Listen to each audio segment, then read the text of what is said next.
Bonjour. Comme vous le savez, l'espéranto est une langue agglutinante. Aujourd'hui, nous allons voir ce que nous pouvons faire avec des racines de mots concernant les animaux. Alors, prenons la racine cheval. On met le O, on aura le substantif chevalo. Chevalo, un cheval. Alors, si on met un A, on a l'adjectif.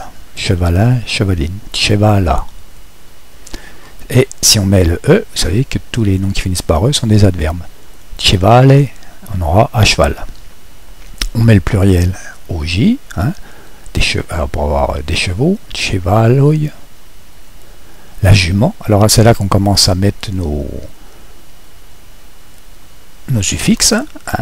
In, ça fait le féminin. Cheval ino, on aura la jument. Id, c'est le descendant. Cheval ido, on aura le poulain. Cheval id ino, donc on peut même assembler plusieurs suffixes. Hein, là on aura la pouliche, c'est-à-dire un descendant féminin, hein, une petite vache quoi. Après eyo, c'est le lieu. Ei, c'est le lieu. Cheval eyo, donc on aura l'écurie. Acho, c'est péjoratif, ça sera une aridelle, un cheval maigre, une carne, un cheval hacho. On aura l'écuyer, c'est-à-dire le chef. Estre, c'est le chef. Cheval estro, donc l'écuyer, c'est le chef du cheval. Le palefrenier, c'est son métier. Isto, ça donne la profession. Cheval isto, donc on aura le palefrenier, celui qui s'occupe des chevaux. Ajo, donc on aura une chose concrète. Cheval ajo, ça sera de la viande, ça sera du cheval quoi. Alors aussi on sait faire des mots composés en espéranto en mettant le mot principal à la fin, hein, toujours à la fin. Donc là on veut faire une brosse, c'est la brosse qui est la chose, on met cheval brosso, donc on aura une cheval pour brosser le cheval. Pareil si on veut faire un concours hippique, cheval concurso, on aura un concours hippique, concours de cheval. Si on veut faire du crin, du poil de cheval, cheval haroy. Donc là, on ajoute haroy derrière. Si on veut faire du crottin, cheval feco. Feco, c'est les excréments. Et ainsi de suite. Bredisto, c'est élevé. Cheval bredisto, on aura un éleveur. Un éleveur de cheval. Plutôt un éleveur de chevaux.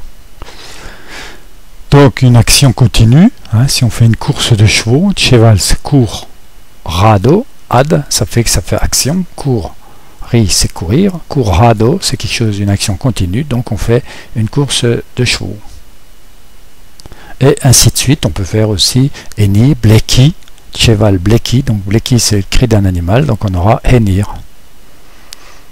On peut faire vendisto, hein, on reconnaît vendi, vendeur, isto, la profession, donc un vendeur, un maquignon, un vendeur de cheval, cheval vendisto.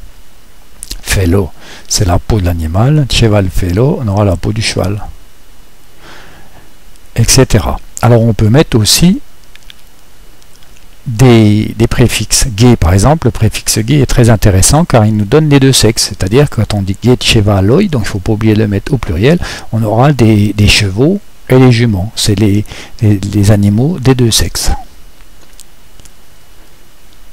Selle chevalo, donc on aura une selle de cheval. Non, on aura cheval de selle. Donc là, vous voyez, c'est le cheval qui est important. Je me disais, c'est bizarre qu'on met la selle devant. Et là, c'est selle, c'est le cheval qui est important. C'est ça qu'il faut bien comprendre. Quand c'est la chose importante est toujours derrière. Donc on a la selle, c'est pas la selle qui est importante, c'est le cheval. C'est le cheval qui est de selle. C'est pareil sur un cheval de trait, tire, hein, c'est tirer, c'est le verbe tirer. C'est le cheval qui tire, donc on a un cheval de trait. Tire, chevalo. Et on a pareil, étalon, un étalon, vir, chevalo, c'est le mâle. Un vir, c'est le mâle, et chevalo, ben, vir, chevalo, ça sera, c'est l'étalon.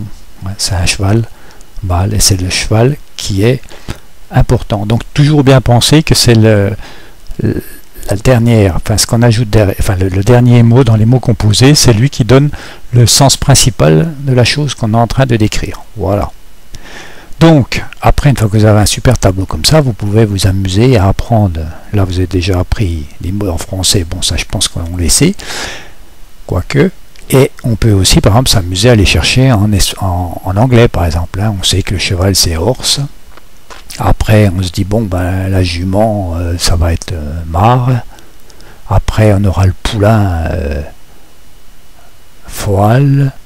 Après, on aura la pouliche, c'est quoi filaille, bon, enfin voilà. Et vous pouvez vous amuser à chercher les mots en anglais. Comme ça, vous voyez, si vous savez mieux l'anglais que l'espéranto, mieux que le français, mieux vous pouvez faire ça en allemand, vous pouvez faire ça en toutes les langues. Et après, on peut aussi changer le nom. On vient là et on va faire, par exemple, Bove. Hop, on met Bove, hop, ça change tout partout. Ouais. Et on a Bovo. Et cette fois-ci, on a le bœuf. Hein. Et on aura bovino, on aura la vache. Bovido, on aura le veau. Bove. Idino, on aura une génisse. Bove. Eyo, on aura une écurie aussi. Je pense que les vaches, on les met dans l'écurie. Voilà, ainsi de suite. Donc, on peut faire pour les bœufs. On saura dire, tiens, on va faire aussi le chat. On fait 4, on met 4 là-haut, hop, et on a Cato, le chat. Catino, on aura la chatte, Catido, le chaton, ainsi de suite. Alors on peut faire le chat, on pourra faire le chien, Undo, hop, voilà, on a le chien, la chienne, on retrouvera la niche, on retrouvera tous les noms, enfin, on les trouvera peut-être pas tous en français, hein. Ça va pas être évident de retrouver tous les noms pour tous les animaux. Mais en espéranto, on n'a pas de souci. C'est ça qui est bien avec espéranto. On sait tout trouver, les noms qu'on veut, une fois qu'on est dans le tableau, qu'on sait les préfixes et les suffixes, on les met sur tous les animaux et on sait faire ça sur tous les animaux. Ce qu'on est loin de faire en français. Là, je vais vous faire un petit peu le coq. Coq, hop, coco, voilà, on a le coq. Coq, ino, on aura la poule. Coq, ido, on aura le poussin.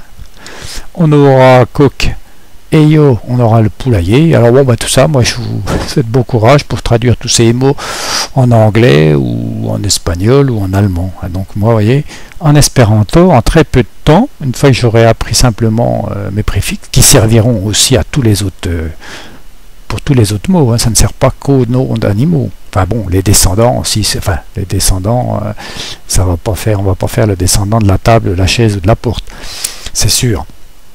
Mais on sait faire pour tous les animaux, comme il n'y a pas d'exception en espéranto, voilà, on sait faire, trouver le cri du coq qui fait cocorico, eh ben ça sera coq bleki, voilà, le coq qui chante.